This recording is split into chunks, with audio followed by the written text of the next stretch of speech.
பிரியமானவர்களே, எப்படி இருக்கிறீங்க?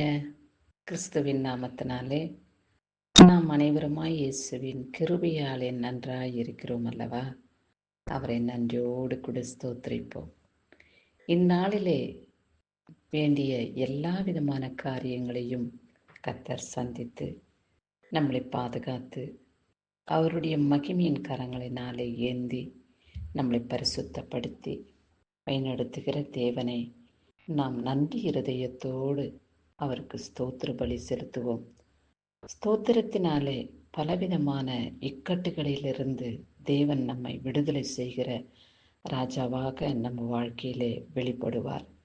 அப்படியா எப்பொழுதும் நாம் அவரை ஸ்தோத்திரித்து கொண்டே இருக்க வேண்டும். நாம் ஸ்தோத்திரம் செலுத்தும் பொழுது அசுத்த ஆவியின் கிரியைகள் எந்த விதமான தீங்கும் துக்கமும் துயரமும் விபத்தோ வேதனை சோதனைகளோ நம்மளை தொடாதபடி அவருடைய இரத்த கோட்டைக்குள்ளே நம்மை கர்த்தர் மூடி மறைத்து பாதுகாத்துக் கொள்கிறார் என்பதை நாம் அறிந்து கொள்ள வேண்டும்.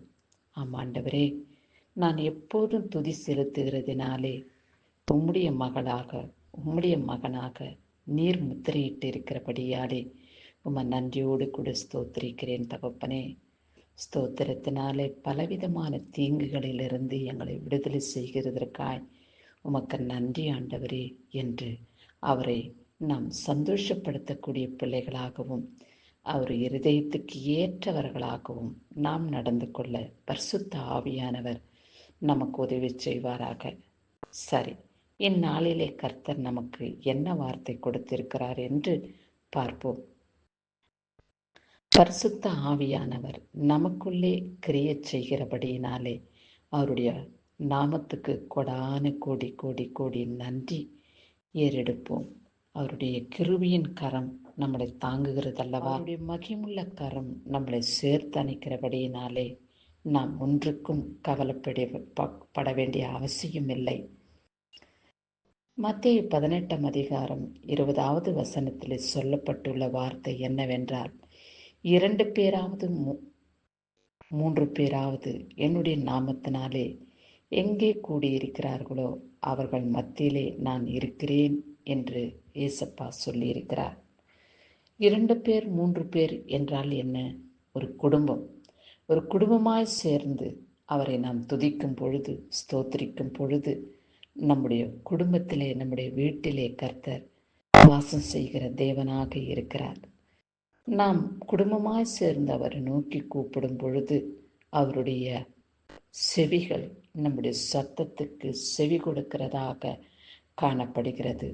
முன்ன இருக்கும் 19வது வசனத்திலே 2 பேர் சேர்ந்து ஜெபிக்கும் ஜெபத்தை கர்த்தர் உறுதிப்படுத்துகிறாராம்.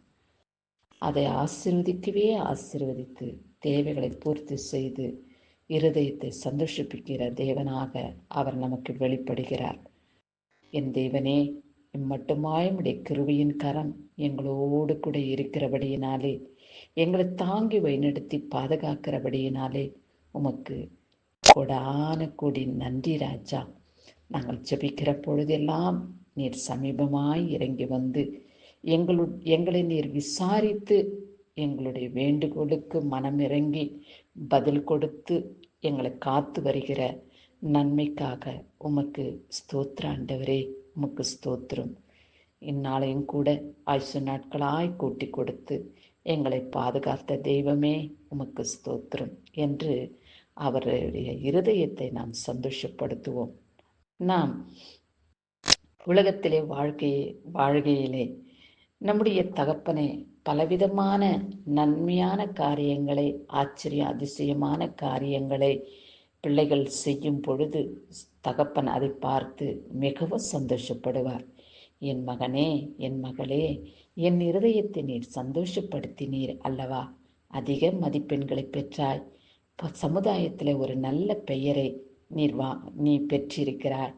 ஆகையாலே நீ என்ன என்று கேட்கிறாயோ அதை கேள், நான் உனக்கு கொடுப்பேன் என்று உலகத்தில் இருக்கிற தகப்பன் நம்மளை இருதயத்தை தேற்றும்படியான ஒரு கிஃப்டை கொடுக்கிறது போல நம்மை உருவாக்கின தெய்வம் அவரை ஸ்தோத்திரிக்கும் பொழுது, அவர் இருதயத்தை நாம் சந்தோஷப்படுத்தும் பொழுது, அவர் சந்தோஷத்தோடு நம்மை ஆசீர்வதித்து நம்முடைய தேவைகளை அவர் பூர்த்தி செய்து நீண்ட ஆயுசு நாட்களை பிறகு செய்து மகிமைப்படுத்த நம்மளை மகிமைப்படுத்தக்கூடிய தேவனாக அவர் நம்ம வாழ்க்கையிலே கடந்து வருகிறார்.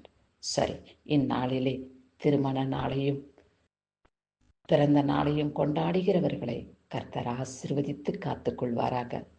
அவருடைய மகிமுள்ள கரம் அவர்களை ஏந்தி கொள்ளட்டும். அவருடைய வல்லமுள்ள கரம் அவர்களை ஆசீர்வதித்து கிருபையினாலே வல்லமையினாலே நிரப்பி நீண்ட ஆயுசு நாட்களை பெருக செய்து அவர்களை சந்தோஷப்படுத்தும்படியாய் நான் கர்த்தரிடத்திலே வேண்டிக் கொள்கிறேன். நீங்களும் கர்த்தரிடத்திலே, என் தகப்பனே, இம்மட்டும் ஆயுசு நாட்களை கொடுத்தீரே, உம்முடைய பரிசுத்த நாமத்துக்கு ஸ்தோத்திரம் ஆண்டவரே, உமக்கு ஸ்தோத்திரம். நீர் கொடுக்கப்பட்ட ஆயுள் நாட்களிலே உம் இருதயத்துக்கு ஏற்றபடி நானும் என் சரீரமும் ஒன்றாய் சேர்ந்து உமக்கு துதி செலுத்தக்கூடிய பாக்கியத்தை எனக்கும் என் குடும்பத்தினருக்கும் அருளும்படியாக உமக்கு ஜெபிக்கிறோம் என்று நன்றி இருதயத்தோடு நல்ல நாளை காண செய்த தேவனுக்கு ஸ்தோத்திர பலி செலுத்துங்கள்.